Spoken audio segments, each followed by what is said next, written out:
¿Cómo están mis queridos hermanos y hermanas? Que el Señor los bendiga altamente a cada uno de ustedes. Vamos a seguir analizando la saga que estamos estudiando, los objetivos del diablo. Otro objetivo del diablo que vamos a analizar hoy día, mis queridos hermanos, es el santuario. El diablo ataca el santuario. ¿Qué es el santuario? En el santuario, mis queridos hermanos, cuando Dios le mandó a hacer el santuario, Dios le mostró el modelo que Dios le había mostrado en el monte, de una figura que estaba en el cielo, cual santuario hoy día el Señor Jesucristo está administrando por la salvación de todos nosotros. El santuario, mis queridos hermanos, representa el plan de la salvación, cómo llegar a la vida eterna. Por eso el diablo quiere ensuciar esta verdad, confundirla y mezclarla. Y hoy día vamos a ver, hermano, que ese es el otro objetivo del diablo. Por eso uno debe comprender muy bien el plan de la salvación, para no confundirse.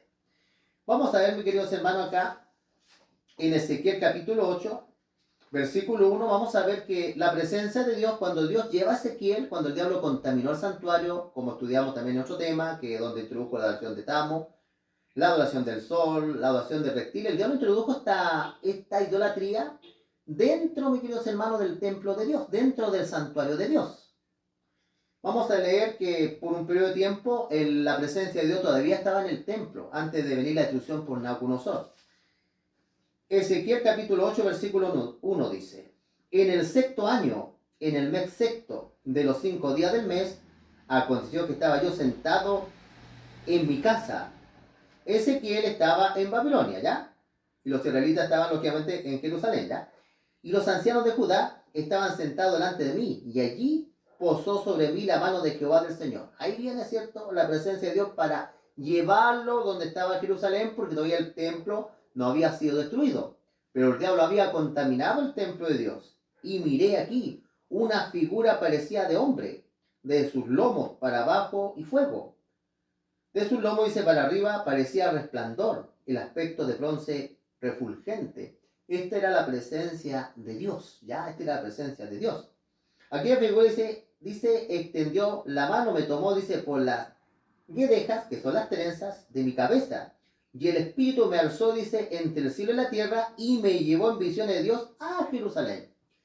Dios lleva a Ezequiel en visiones, en el Espíritu Santo de Dios, a Jerusalén, a la entrada de la puerta de adentro, que mira hacia el norte, donde estaba la habitación de la imagen de celo que provocaba, dice, a celos a Dios. Sabían ahí los sacerdotes, mis queridos hermanos, en los tiempos del último rey que fue Sedequías. Por mucho tiempo ahí en el templo, imagínense, había un ídolo de celo que provocaba a Dios a celo. Y aquí estaba, dice, la gloria de Dios de Israel, como la visión que yo había visto en el campo. Él todavía ve la presencia de Dios, todavía ve la presencia de Dios que está ahí en el templo. Pero cuando llega los ejércitos de Babilonia a destruir Jerusalén y el templo, mis hermanos, la presencia de Dios se aleja, se va de ahí, de ese lugar, y quedan sin la cobertura de Dios. Pero como yo le dije, el objetivo, mis queridos hermanos, era el diablo contaminar el plan de la salvación, el santuario, porque el santuario representa el plan de la salvación. Si nosotros recordamos muy bien, el santuario tenía tres partes. Tenía el patio, donde estaba, mis queridos hermanos, el altar de sacrificio, lo cual representa, mis queridos hermanos, representa el sacrificio de Jesucristo en la cruz. Después venía ahí el lavacro, que representa el bautismo, y también representa la resurrección de Jesús. Como dice que el bautismo representa la muerte y resurrección de Jesús. Después venía el lugar santo, donde estaban las 7 lámparas, donde representan los 7 periodos de la iglesia. Estaba el pan, que representa a Jesús, la palabra de Dios, y estaba el altar de incienso, donde representa que Jesucristo lleva nuestras oraciones ante el Padre. Después estaba el lugar santísimo, donde estaba el arca del pacto, donde estaban los querubines que se miraban. Al ladito estaba el libro de la ley, y dentro del arca estaban los 10 mandamientos, mis queridos hermanos. Estaba la vara de Aarón y una porción de maná. Si vemos nosotros, ahí está todo el camino a llegar a la salvación. Tenemos que creer en el sacrificio de Cristo, tenemos que bautizarnos, después iluminarnos por la luz de Dios, tenemos que comer el pan y orar para un día llegar ante la presencia de Dios. Por eso el diablo contamina, mis queridos hermanos, este objetivo: contaminar el plan de la salvación.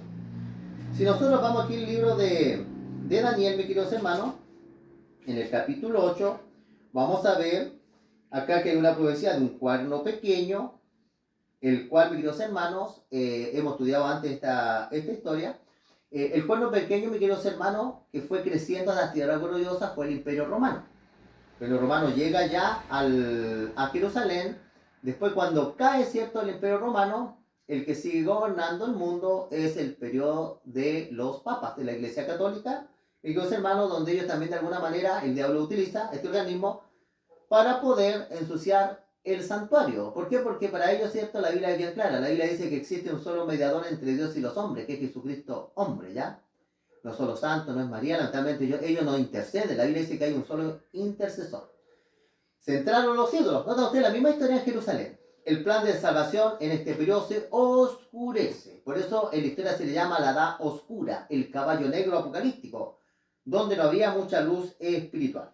Pero vamos a ver este versículo que es interesante. Objetivo del diablo, el santuario, el plan de la salvación. Daniel 8, versículo 11 dice, aún se engrandeció contra el príncipe de los ejércitos, y por él fue quitado el continuo sacrificio. Roma destruye, mis queridos hermanos, posteriormente, en el año 70, se destruye, ¿cierto?, el santuario ahí de Jerusalén, pero no era problema porque ese santuario ya no se necesitaba, porque Cristo había comenzado a administrar el santuario celestial. Pero esto es lo que nos interesa a nosotros, dice, y el lugar de su santuario fue echado por tierra. Fue echado por tierra el santuario, el plan de la salvación, mis queridos hermanos. Y aquí, el plan de la salvación, hay mucha confusión religiosa. Yo le digo una cosa bien interesante, aquí se confunden las cosas, ¿cierto? San Pablo dice lo siguiente, ¿cierto? Dice que por fe somos justificados y no por la ley. La Biblia dice claramente, pero hay ciertos términos que, como dice San Pedro, que en las cartas de Pablo y en muchas cartas y en general en la Biblia hay cosas que son difíciles de entender, en cuales los indoctos, los no instruidos, tuercen. Aquí San Pablo dice una gran verdad. Dice, hay que poner cada cosa sagrada en su lugar. Y ahí es donde está la confusión religiosa con hermano evangélico y muchas organizaciones. Yo le digo una cosa. La Biblia dice que somos justificados por fe. Correcto. Pero yo le hago una pregunta a usted. ¿Qué significa justificarse? ¿Qué significa la palabra justificación del griego?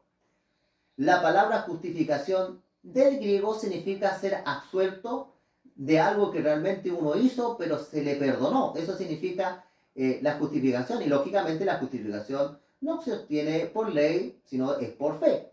¿Por qué? Porque cuando yo conozco al Señor Jesucristo, me encuentra con mis pecados. Y no hay nada que yo pueda hacer humanamente para que mis pecados sean borrados. Entonces yo creo en Jesucristo, yo me bautizo y mis pecados son borrados.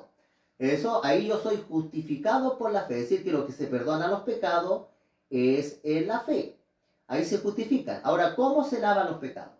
La Biblia es bien clara. El libro de Apocalipsis, capítulo 7, versículo 14, dice que los pecados son lavados en la sangre del Cordero. ¿Y dónde entra la ley, cierto? Porque vamos a ver de ahí que el cuarto objetivo del diablo es la ley de Dios. Ya por eso él quiere ser adorado, está siguiendo. La ley de Dios, mi querido hermano, en la Biblia aparece como un espejo. En la Biblia la ley de Dios aparece como un espejo cuando yo me miro en el espejo y digo yo, oh, aquí estoy fallando yo. Me voy a limpiar con el espejo. No, yo no me puedo limpiar con el espejo, sino que tengo que ir a la sangre del Cordero para que allá se me pueda lavar los pecados. Porque yo ya fui justificado. Cuando yo creí en Cristo, Jesús fui justificado. Pero después, cuando nos hacemos creyentes, igual seguimos pecando. San Pablo dice, cuando quiero hacer lo bueno, termino haciendo lo malo. Y ahí necesito ir a la sangre del Señor Jesucristo, que Él me ayuda a perdonar y a vencer el pecado.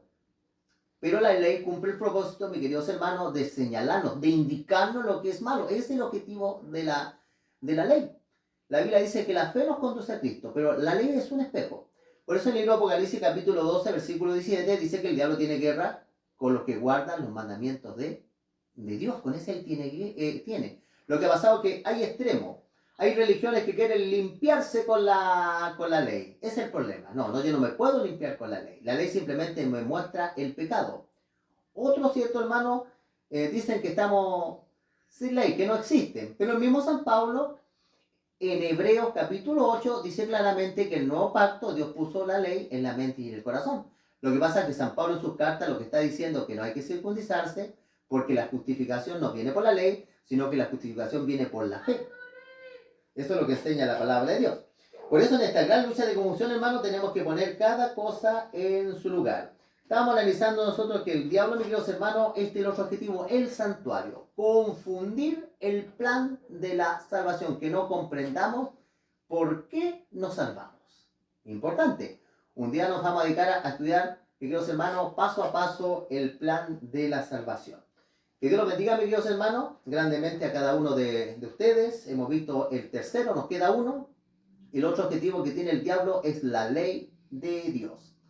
Vamos a ver también cómo esto está profetizado en la palabra de Dios. Que Dios los bendiga, mis queridos hermanos, y nos estamos viendo en una próxima oportunidad. Suscríbanse al canal, compartan estos temas con otras personas y vamos a cerrar nuestros ojitos. ¿Qué les parece? Vamos a cerrar los ojitos.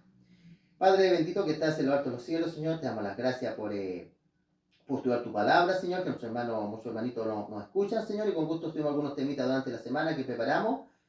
Que tu Espíritu Santo pueda recorrer cada mente, cada corazón, Señor, y podamos comprender lo que a veces es difícil y pareciera como contradictorio, pero no es así. Es que lo hemos entendido mal, Señor. Tu Espíritu Santo nos guiará a toda verdad y toda justicia. Pedimos perdón por nuestros pecados, en el nombre de tu Hijo Cristo Jesús. Amén. Que Dios los bendiga, mis queridos hermanos.